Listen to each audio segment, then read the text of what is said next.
함께 말씀 보겠습니다. 요한복음 4장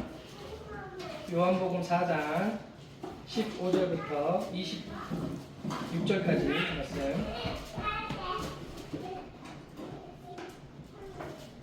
요한복음 4장 15절부터 26절까지 말씀 함께 읽겠습니다. 시작. 여자가 이르되 주여 그런 물을 내게 주사 목마르지도 않고 또 여기 물 빌리러 오지도 않게 하옵소서. 이르시되 가서 내 남편을 불러오라. 여자가 대답하여 이르시되 나는 남편이 없나이다. 예수께서 이르시되 내가 남편이 없다 하는 말이 옳도다.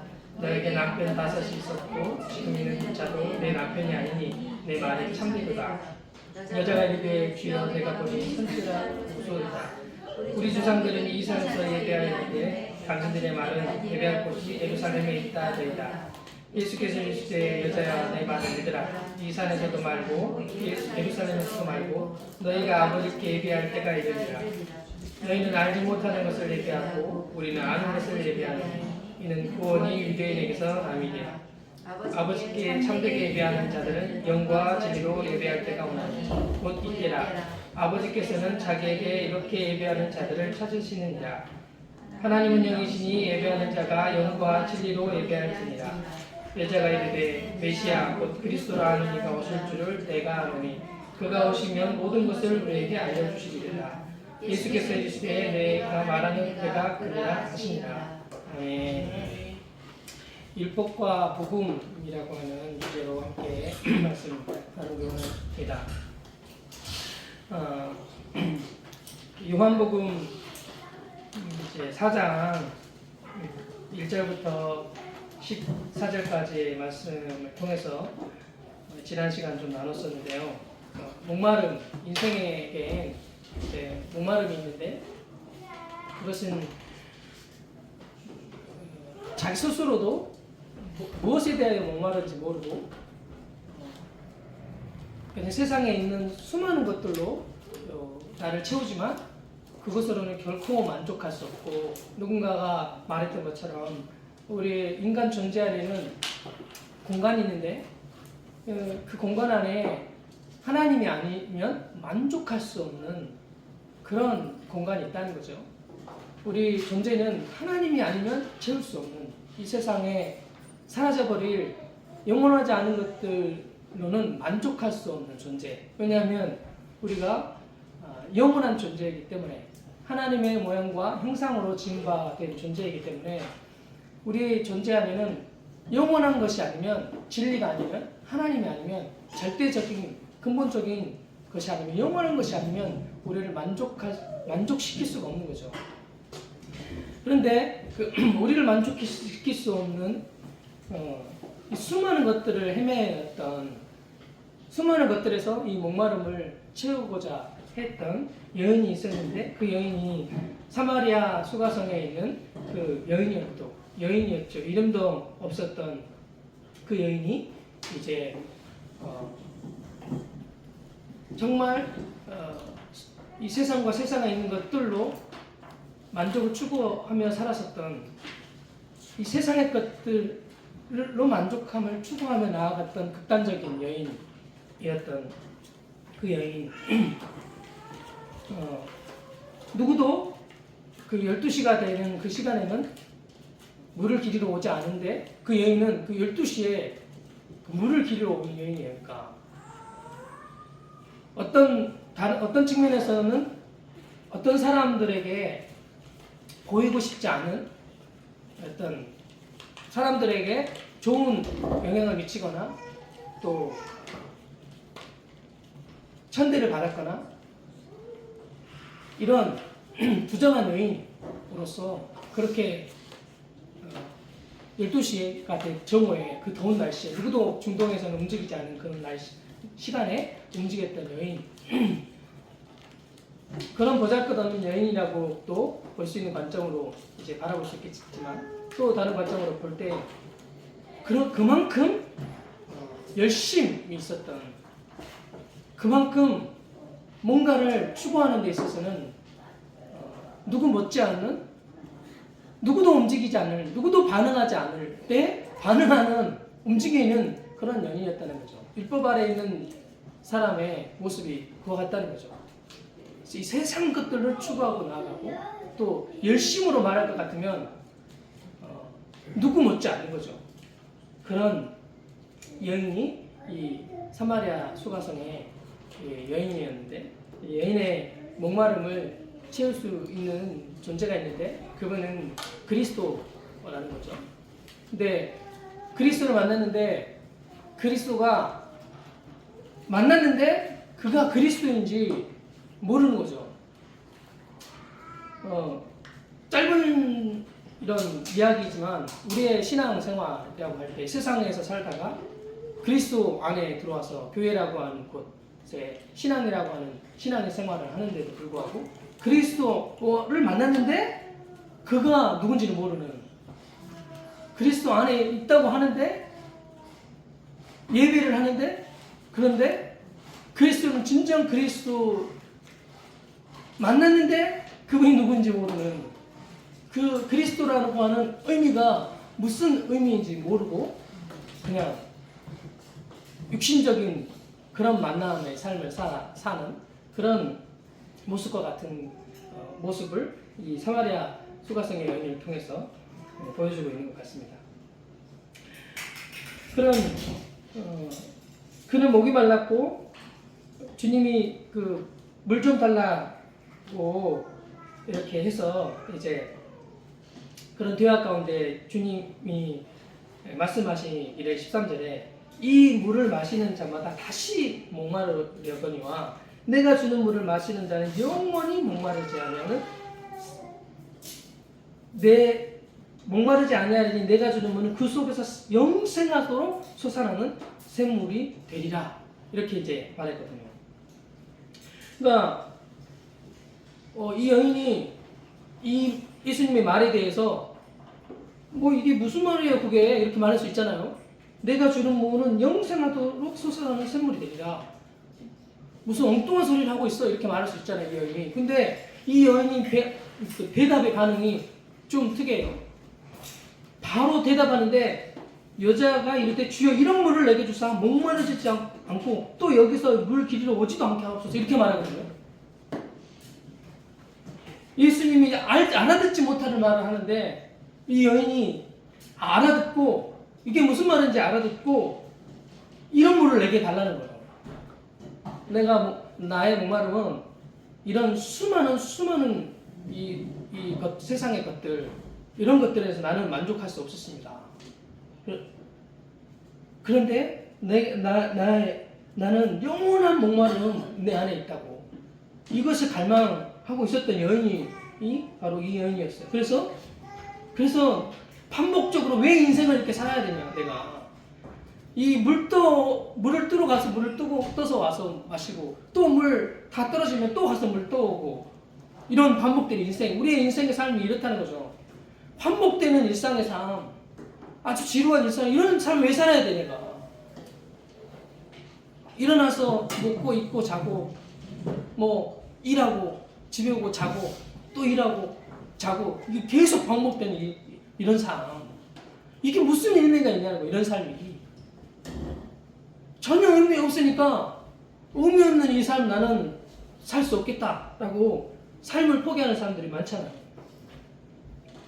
그런 계속 반복되는 이 삶, 실증나는 삶, 지겨운 삶, 해도 끝이 없는 이 삶을 끝내고 싶은 거예요. 그러면서 그래도 살아야 되니까 그냥 무의미하게 그렇게 오늘도 물 길이로 와서 물을 떠서 가는 그런 여인이었던 거죠. 근데 내 그 영혼 안에 있었던 목마름이 있었기에 그 반응을 이 사마리아 여인이 하는 거예요. 더 이상 이런 삶 난 싫다고, 끝내고 싶다고, 그런 물을 좀 내게 달라고, 이렇게 주님이 이제 말씀하니까, 주님께 이렇게 그 여인이 말하니까 예수님이 대답이 또 갑자기 예수님도 엉뚱한 말씀하시는데 이르시되 가서 내 남편을 불러오라 이렇게 말하는 거예요. 갑자기 남편을 불러오라고? 그런데 남편을 불러오라고 하니까 이 여인 대답하는 거 좀 보세요. 그런데 여자가 대답해 이르되 이게 무슨 말인지 알아들은 거예요. 남편이 없습니다. 다른 말도 할 수도 있거든요. 그런데 이 여인이 남편이 없다고 이렇게 대답하는 거예요. 거기다 또 맞장구를 치시는 예수님은 네가 남편 없다고 하는 말이 옳다 이렇게 또 말씀하시는 거예요. 너에게 남편이 다섯이 있었고 지금 있는 자도 내 남편이 아니니 내가 말하는 말이 참되다 이렇게 이제 말씀하시는 거죠. 그러니까 이 여자가 이르되 주여 내가 보니 선지자이십니다. 대단하십니다. 이렇게 이제 말씀을 이제 그 여인이 말한 거거든요. 이게 도대체 무슨 말인가? 갑자기 예수님이 남편을 불러오라고 그리고 그 여인은 남편이 없습니다라고 대답하고 예수님 또 다섯이 있었는데 지금도 내 남편 살고 있는 남편이 내 남편이 아니다라고 이렇게 뭐 그 전보는 사람처럼 아주 딱 맞힌 거예요. 딱 맞힌 거잖아요. 그러니까 이렇게 이제 보이잖아요. 이렇게 보이는데 그러니까 이 여인이 선지자이십니다. 이렇게 대답하니까 이제 대부분 이 말씀을 이렇게 해석할 때 두 가지 해석을 하거든요.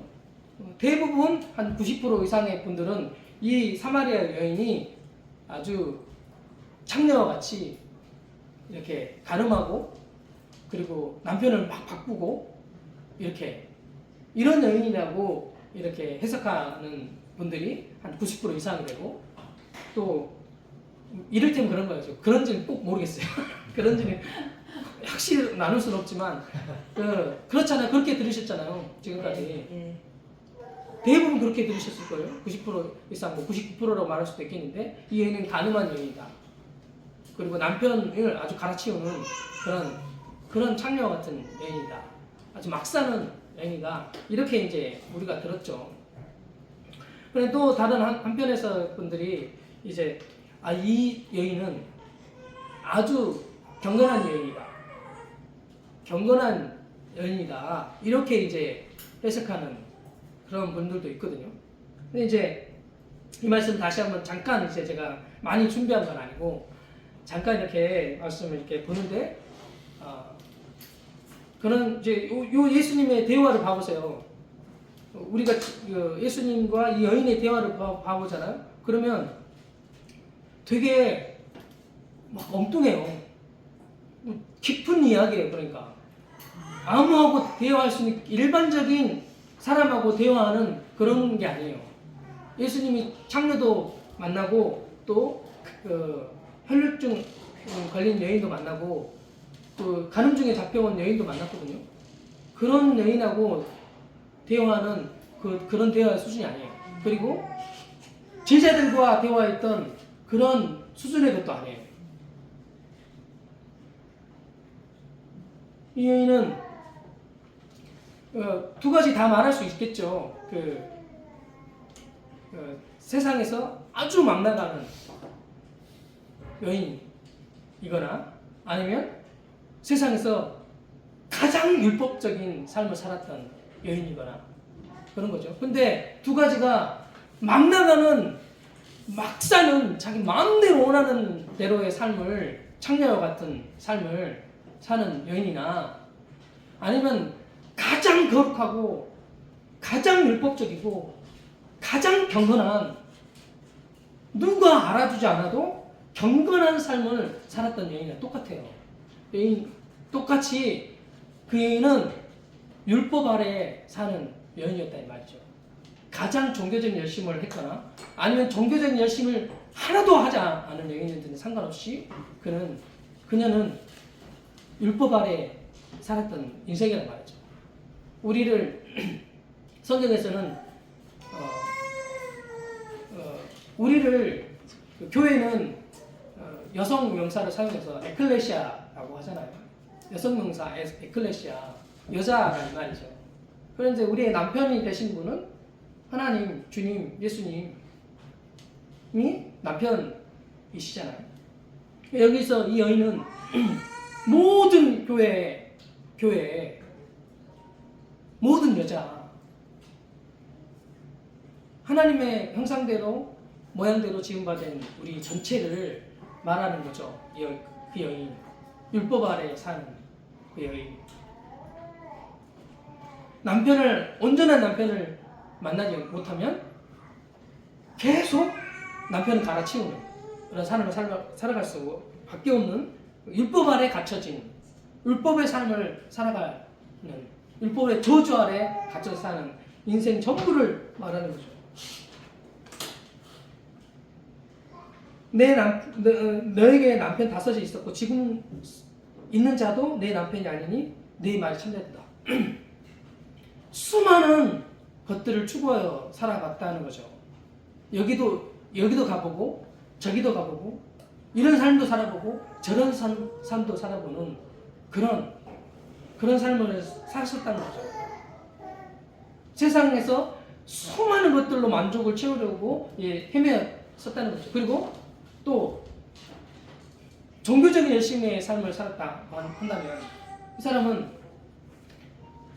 이런 성경 공부, 저런 세미나, 이런 집회, 저런 집회, 이런 목사님, 저런 목사님 만나고 이런 사역, 저런 사역을 또 해보고 기도, 선교, 말씀 훈련, 봉사 여러 가지 것들을 해보는 또 수많은 학문적인 수많은 경제학, 인문학,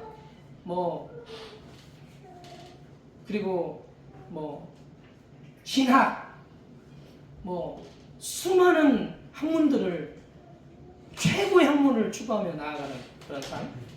그리고 종교라고 하면 불교, 유교, 천주교,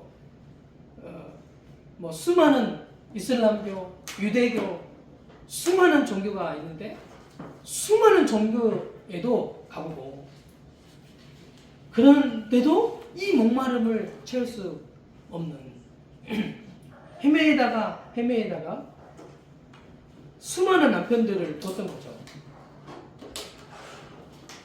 수많은 머리를 계속 바꾸는 거죠. 저기 인도의 힌두교처럼 머리만 바꾸면 종교가 신이 되잖아요. 코끼리 머리 올렸다가 원숭이 머리 올렸다가 쥐 머리도 올리고 쥐네 머리도 올리고 사람 머리도 올리고 별의별 머리 올리고 호랑이 머리도 올리고 이제 올릴 것이 없다가 없으면 이제 천사의 얼굴 머리에 올리고 이렇게 이런 계속 바꾸는 거죠.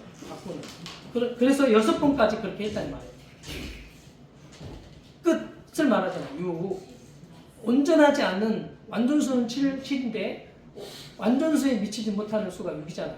그래서 요한계시록에서는 666 이렇게 말하잖아요. 여러 가지 해석이 있을 수 있겠지만 완전하지 못한 거예요. 6 완전수가 아니라는 거예요.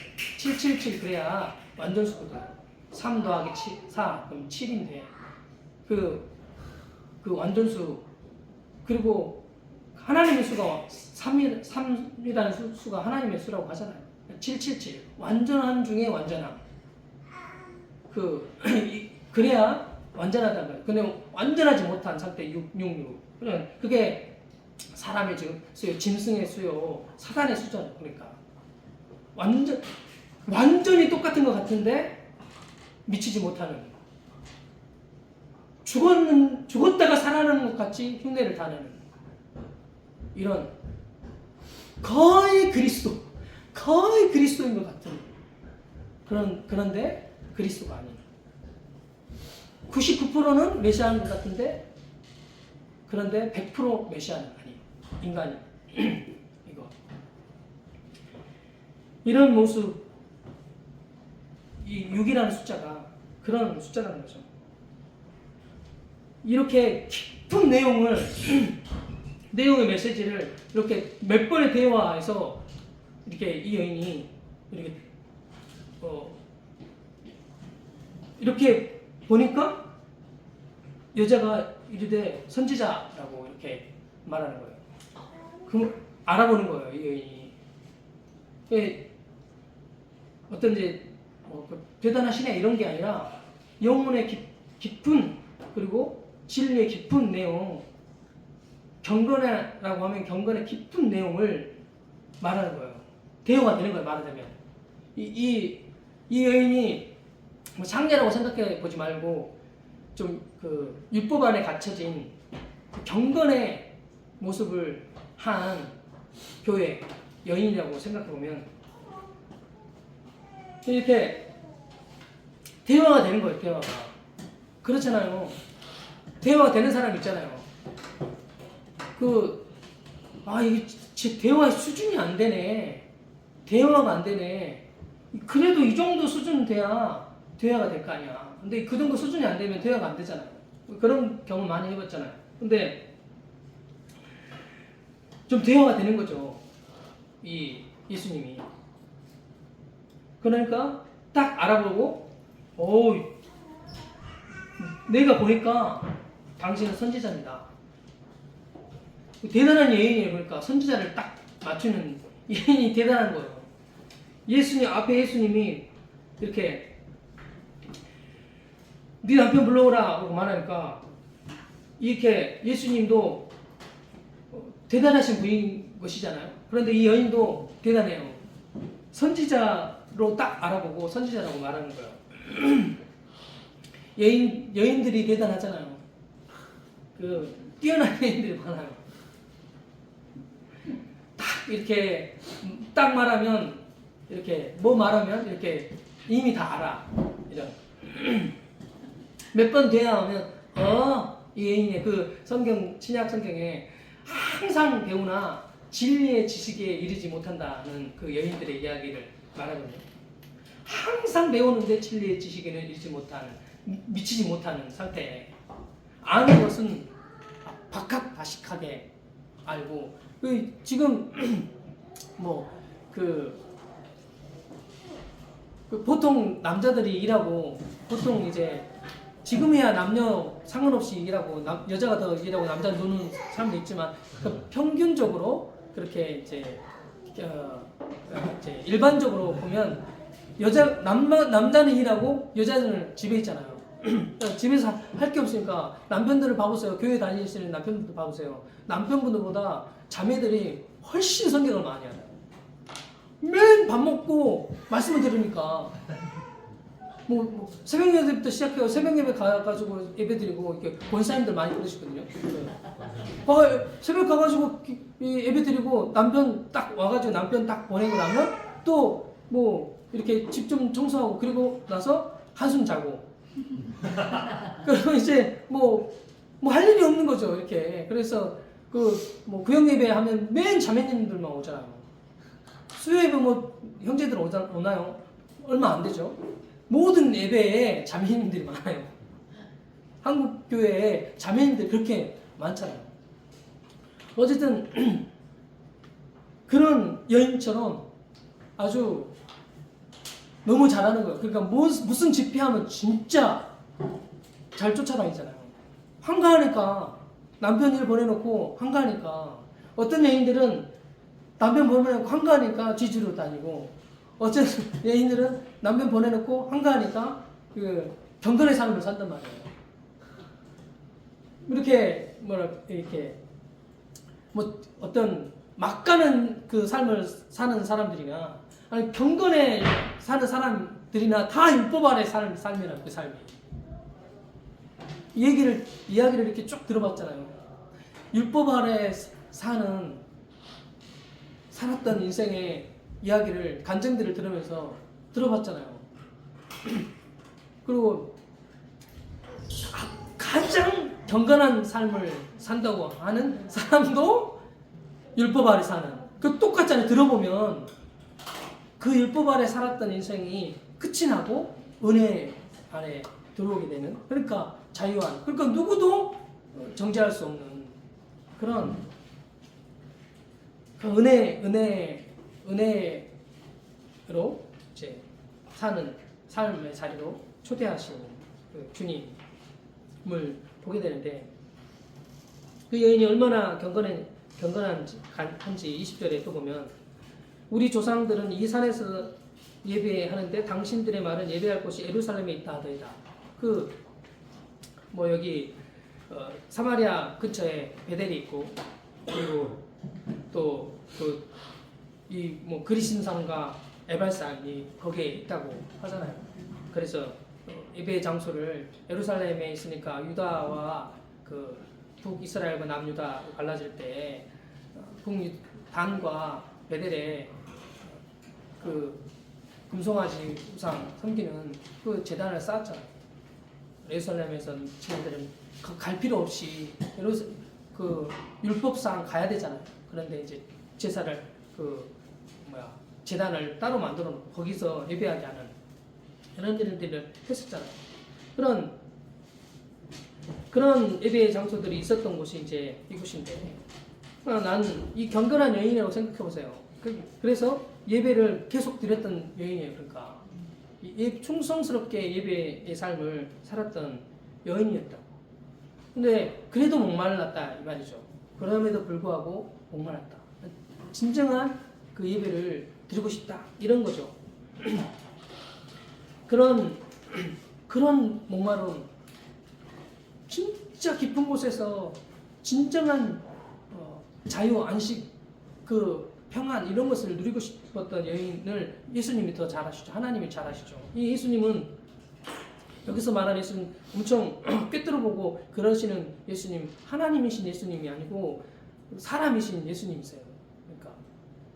그러니까 엄청 신비하고 막 꿰뚫어보고 이런 분이라고 생각하면 이 여인이 5 남편을 딱 때로 맞추는 하나님이시니까 맞췄지 이런 게 아니라 그런 하나님이라고 생각하니까 그런 해석이 나오는데 사람이라고 생각해 보면 그냥 딱 이렇게 그냥 말한 거예요. 그냥 말한 거예요.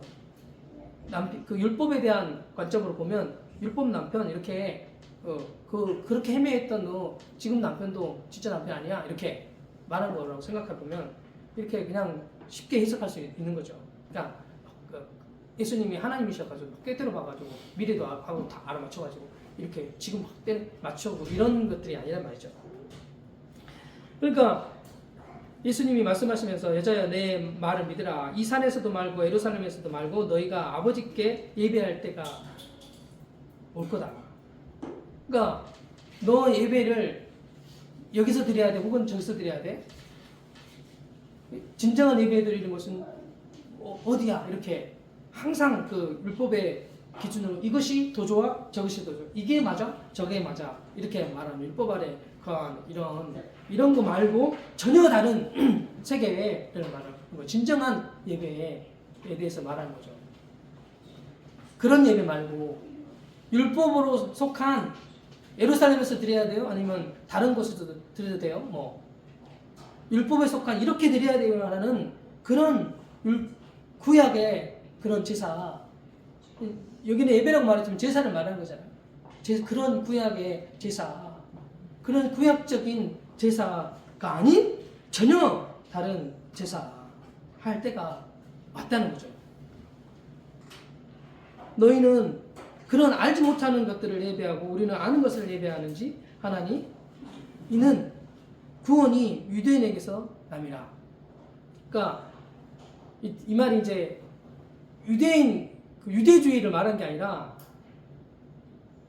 유대인의 내로부터 유다 자손으로부터 나는 메시아 구원 그분이 구원이시잖아요. 구원 생명 전부이시잖아. 그분이 난다 이 말이죠. 그러면서 아버지께서 참되게 예배하는 자들은 영과 진리로 예배할 때가 오면 곧 이때라. 아버지께서는 자기에게 이렇게 예배하는 자를 찾으시느니라.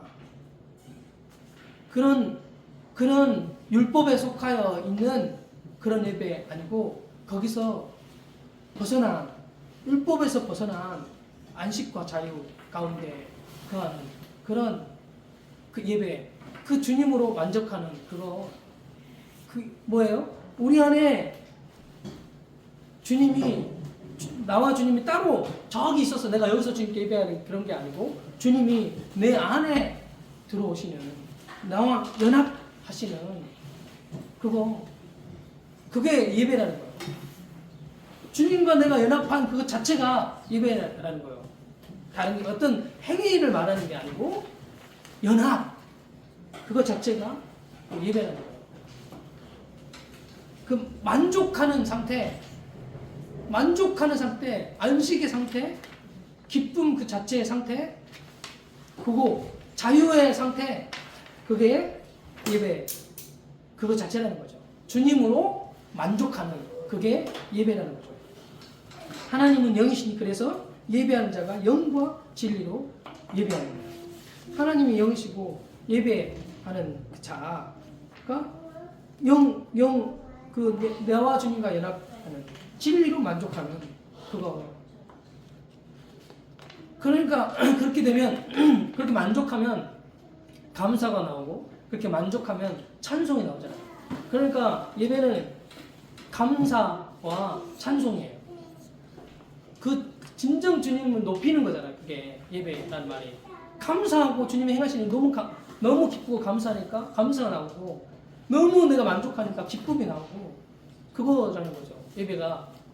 그러니까 어떤 의미에서 함께 모이는 그 자리가 그러니까 감사, 찬송, 기쁨 이런 것이 있어야 돼요. 그게 주님과 함께 만족하는 거죠.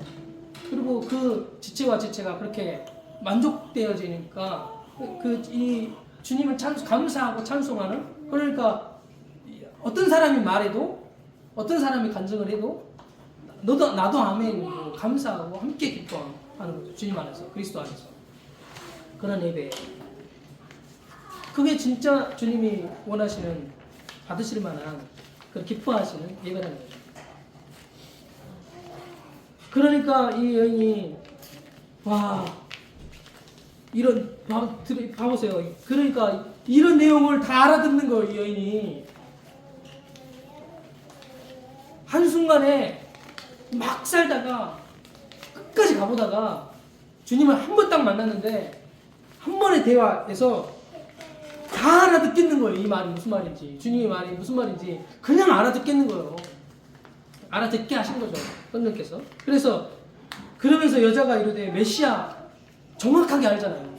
이 여인이 메시아 곧 그리스도라고 하시는 분이 오시면 내가 오실 줄 내가 안다.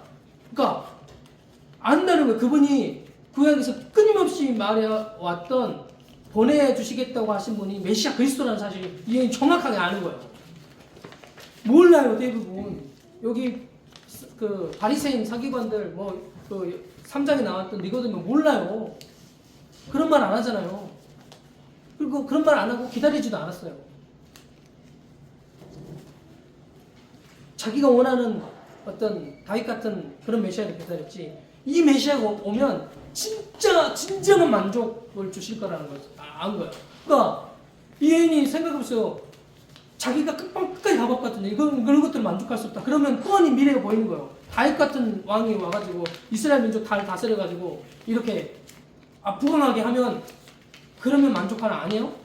뻔히 보이는 거. 그렇게 해도 결코 이 존재는 만족할 수 없다는 사실을 아는 거예요. 그런데 진정한 만족, 우리가 뭔지 모르겠는데, 뭔지는 모르겠지만 메시아가 와서 주는 그 기쁨, 안식, 자유, 그게 뭔지는 모르겠다면, 뭔지는 모르겠지만 그분만이 주실 수 있다는 거죠. 거기까지는 아는 거예요. 구약에서 가리키고 있는 그 메시아에 대한 이것은 정확하게 알고 있었던 여인이었던 거예요. 그가 오시면 모든 것을 우리에게 알게 해주시겠다는 거예요. 그가 오시면. 그분이 오셔서, 그리스도께서 내 안에 오셔서 모든 것을 막 알게 해주시는 일을 하시잖아요.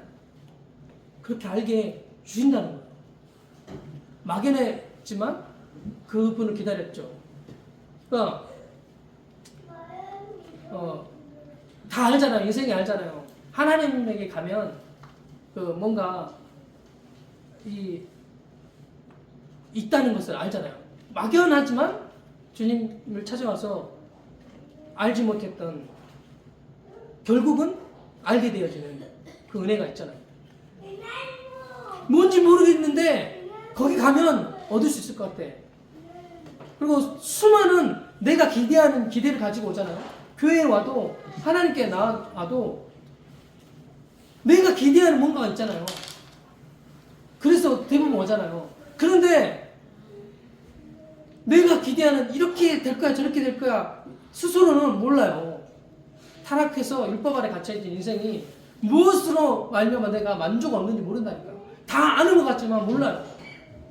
이 여인도 아는 것 같지만 몰라요. 지금도 여전히 아는 것 같아요. 이 상태 25절에 메시아 그리스도가 오시면 모든 걸 알려주실 거라고 그렇게 알려주실 것입니다. 그렇게 말하지만 몰라요. 여기까지 아직 모르는 거예요.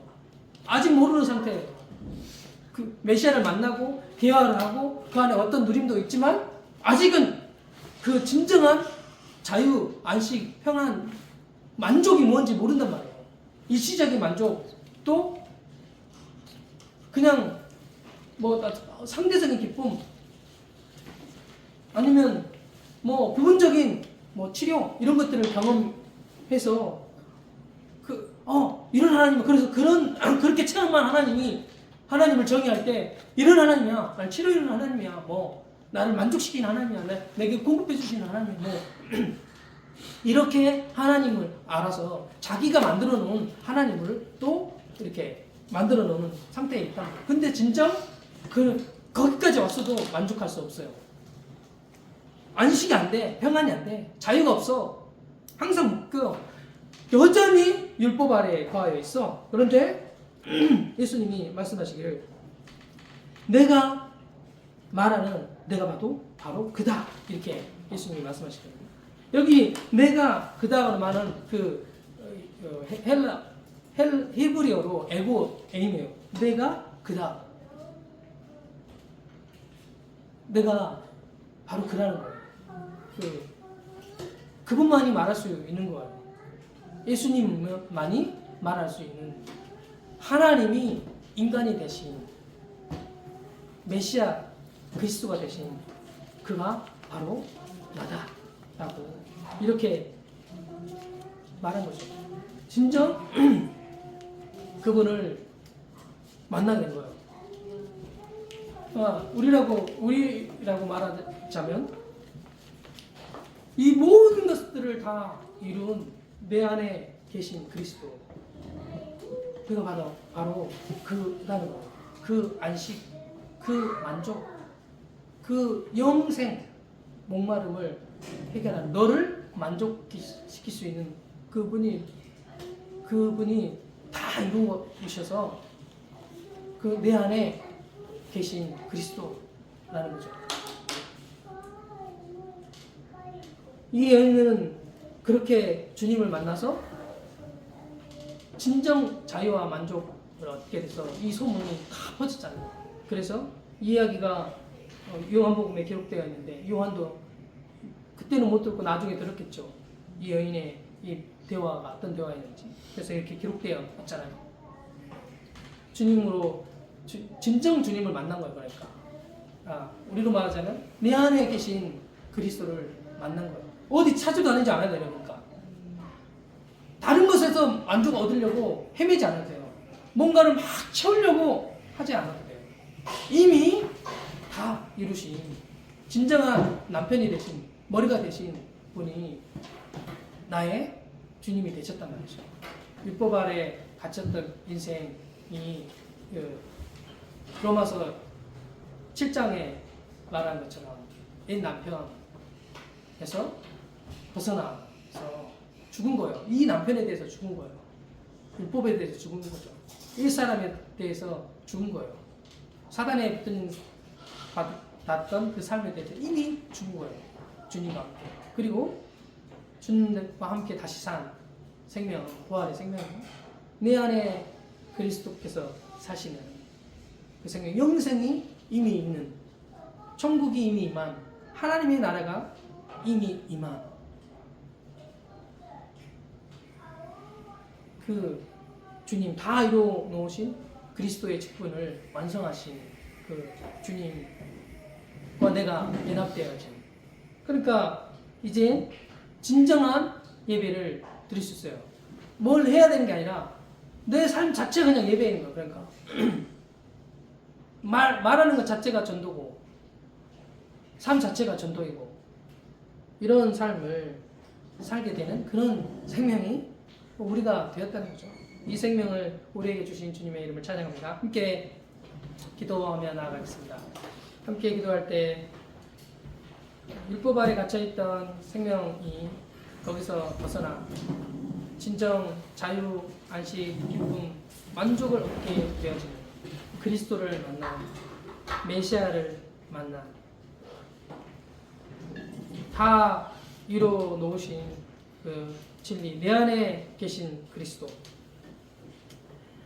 율법을 완성하시고 율법에 갇혔던 저주를 끝내시고 진정 기쁨이 되게 해주신, 무엇을 하지 않아도 되는,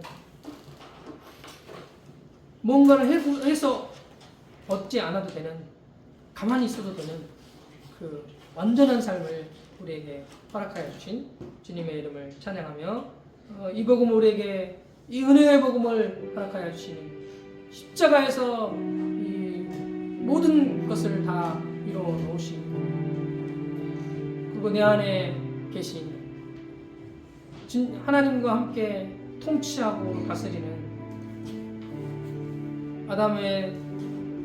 아담이 정복하고 다스리고 통치하였던 그 삶과 같이 그리스도 안에서 동일한 생명의 삶을 살게 하신, 모든 상황, 환경, 이런 것이 나에게 아무런 문제가 되지 않는 진정한 안식과 자유를 얻으며 진정한 정복을 이루는 그 생명, 하나님 나라를 이루는 그런 생명 되게 하시니, 일하지 않아도 가나안 땅에서 나는 열매를 먹고 사는 그런 생명이 되게 하여 주신 주님의 이름을 찬양하며 함께 기도함으로 나아가겠습니다. 함께 기도하겠습니다.